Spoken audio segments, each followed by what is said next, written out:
Lawyers of Reddit, at what point when working for a defendant did you realize my client is a monster?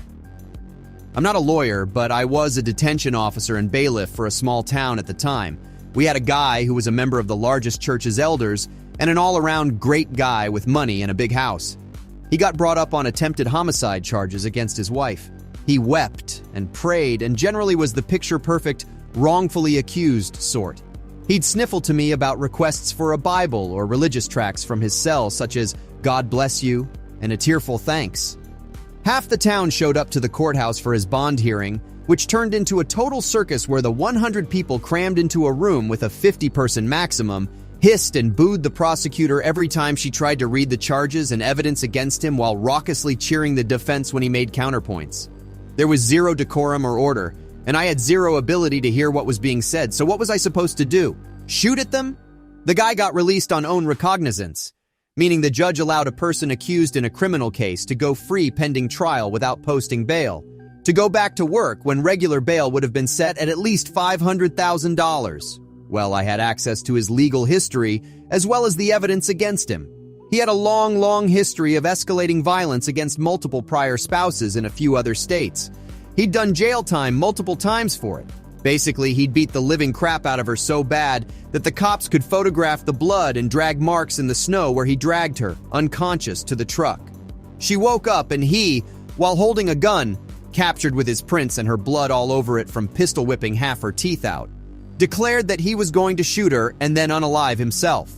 She threw herself from the moving vehicle, ran to a farmhouse 400 yards away in her underwear and barefoot in -5-degree weather, and luckily they answered the door to let her in. She was hysterical as he drove circles around the house looking for her, and the police were called. In the 911 call, you can hear her screaming at the two old people to run and leave her so he would just get her and not kill them too. The cops arrested him as he was hammering on the door with the butt of the gun, screaming that he was going to get her sooner or later, and if she ran, she would just die tired. Long story short, he got off with a minor family member assault charge, misdemeanor, which all the naive baby boomers believe is a travesty and put blame on the woman. His defense is that while he was in my jail, she cleaned out his bank account and the entire thing was a setup to steal his money. She had no income and used the joint account to pay medical bills and flee the state. All the church people and assorted rubberneckers involved claimed she was always a loose woman and just set him up to steal from him. And maybe he did smack her around a bit, but only because her loose and unwomanly behavior pushed him over the edge.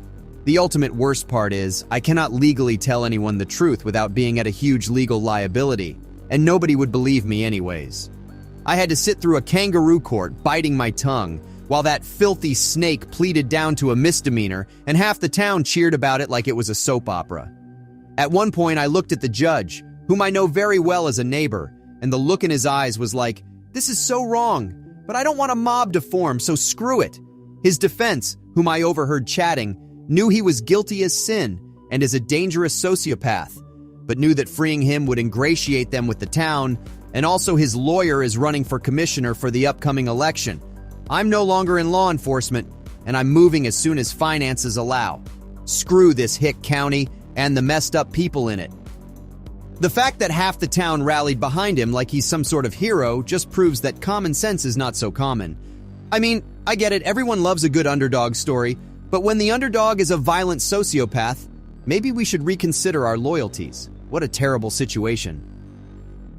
This is a civil case, not criminal. This was the first case I went to court for completely solo, and it left a lasting impression on me. I was doing some pro bono work for a legal aid clinic very soon after I was licensed. You get to practice all different areas of law, so it's great for learning, and the clients get free legal help. And they gave me this very easy case to get some experience. It was a simple eviction. My clients have received notice to get out for non-payment of rent. I met with them and they're basically Honey Boo Boo's parents, except they were every negative people of Walmart stereotype you can think of. They were very entitled, aggressive, and depressingly young, but with a flock of children already. The wife says she's disabled so she can't work, and as part of my client intake, I ask what kind of disability she has in case it might be relevant or we could provide more assistance. She looks me straight in the eye and says, "I don't read good." Knowing that, I make sure to read out anything I ask them to sign and try to make sure they understand the process. The gist of the case was they were living in a trailer home on some guy's property. had stopped paying rent several months ago. I forget their reasons, but it was more the landlord is a jerk than anything else. And the landlord has left them a notice to get out and actually filed for eviction. I immediately noticed that the letter from the landlord is defective. He doesn't include some things he should have and had not waited the required time period to give them a chance to pay and stay before filing in court. So basically, this is going to be super easy to get dismissed, but they don't have any grounds to challenge an eviction. Place is uninhabitable, etc. So this is just a band-aid to give them more time to get rent together or find a new place. I explained this several times and stressed that they need to either move out or pay their rent back. Court day comes and it's in a rural county almost an hour away. We wait, our case gets called, and we go straight up to the bench to talk to the judge. This frail old man stands shakily holding some wrinkled loose papers and slowly shuffles to the bench. I start to feel sick. The second he gets up there and the judge asks him to speak, my clients start loudly arguing and shouting over him, and I have to remind them to shut up. The landlord explains that he's illiterate and had to have a neighbor write the notice for him, and adds that these tenants are horrible people and have been harassing him and his daughter. The judge asks our side, and my idiot clients both start shouting again.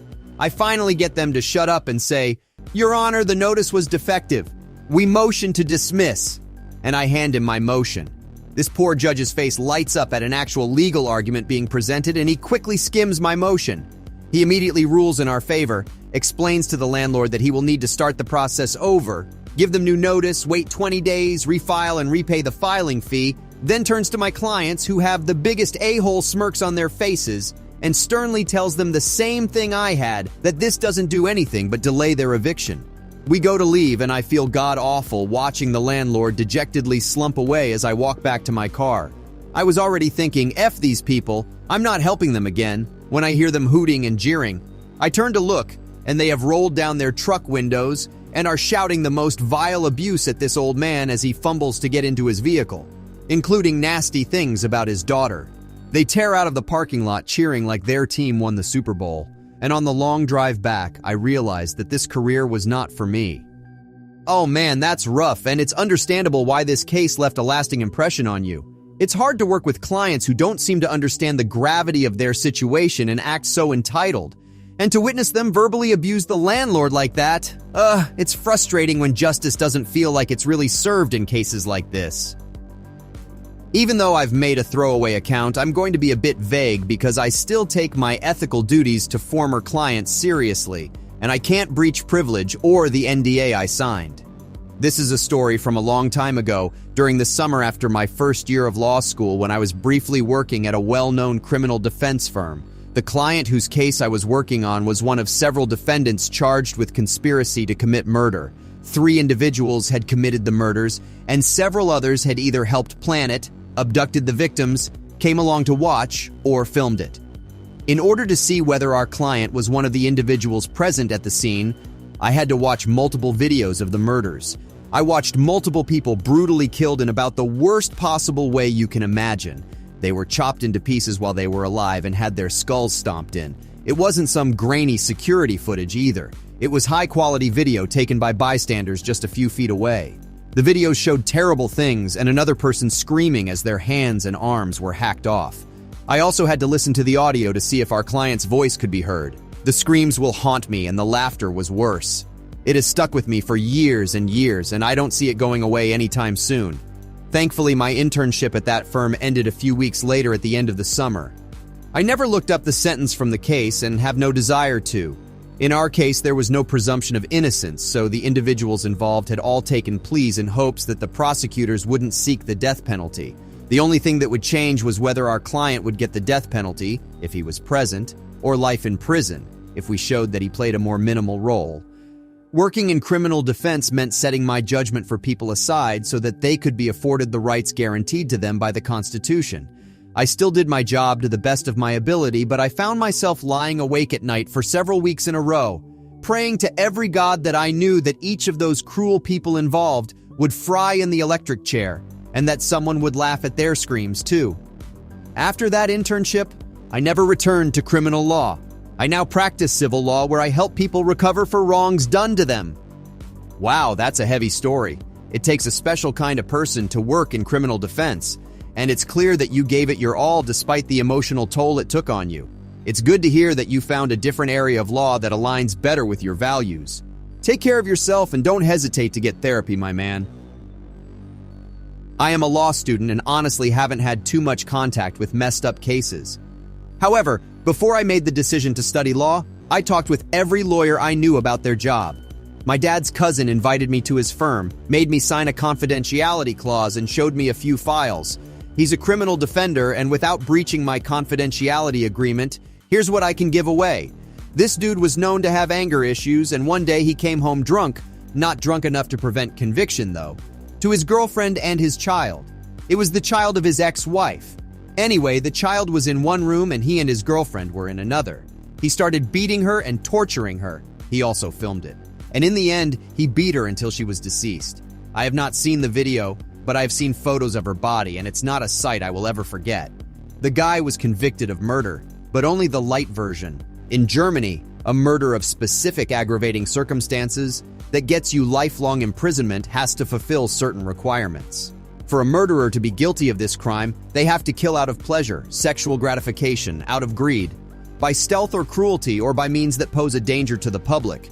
Think of gas or bombs, or driving a car into a group of people, or in order to facilitate or finally to cover up another offense.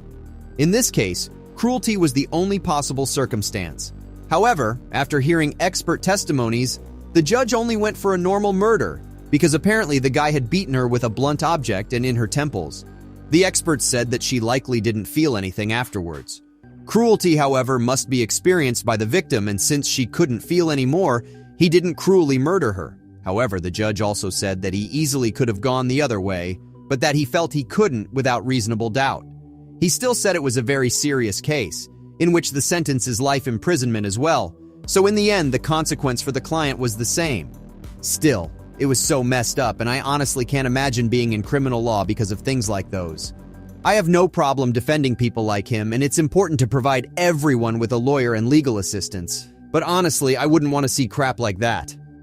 Wow, that's a tough story, but you're right. It's still important to provide legal assistance to everyone, but it must be incredibly difficult to work on cases like this. It's a good thing that the person was convicted, but it's unfortunate that the aggravating circumstance wasn't applied. Man, Germany really needs to fix that. I'm a criminal defense lawyer, and I can name a few instances where I was just absolutely disgusted with my client. Caveat: these are mostly years ago when I was taking just any old case. I mostly practice white-collar and federal law now. Story 1. I won a DUI case because the government messed up on something right before the trial was to begin. My client gives me a hug and completely reeks of alcohol, and I knew he had driven to court. I took his keys and called his mother. Story 2. I had a client who was accused of sexually assaulting a 12-year-old. He was in his mid-40s at the time, and I had to shut him down real quick when he tried to tell me how the 12-year-old was coming on to him. Story 3. I represented a woman for a grand theft charge. I left her in my office to get some things copied before she left, and after she left, I realized my sunglasses and car keys were stolen. I tracked her down in the lobby and told her I was not going to represent her anymore, and I would call the police if she didn't empty her pockets in front of me and give me my things back. Story 4. I had a client who was released after 25 years in prison for murder, and then on the same day he got out, he beat up his prospective new landlord, and he ended up getting another 10 years. He was unrepentant and laughed about how he hit the guy so hard that his eyeball popped out. I thought, this guy deserves to be in prison. I took the case to trial anyway and, shocker, lost, and he got 10 years, which was the max. Story 5. I had a client who pretended to be a doctor so he could sell steroids. According to the report, he had numerous clients who were made to believe that his steroids would cure their cancer. They paid him hundreds of thousands of dollars, and some of them died. I just thought that was pure evil. Wow, those are some pretty messed up stories. As a criminal defense lawyer, I'm sure you've seen it all. But it's good to know that you stood up to your clients when they were in the wrong. It takes a lot of guts to do that, especially in those situations. It's great to see that some lawyers have a clear line that they will not cross. Thanks for watching till the end, and don't forget to subscribe and like for more of these ridiculous stories. Love you all, and stay safe out there in that crazy world. Much love. Peace.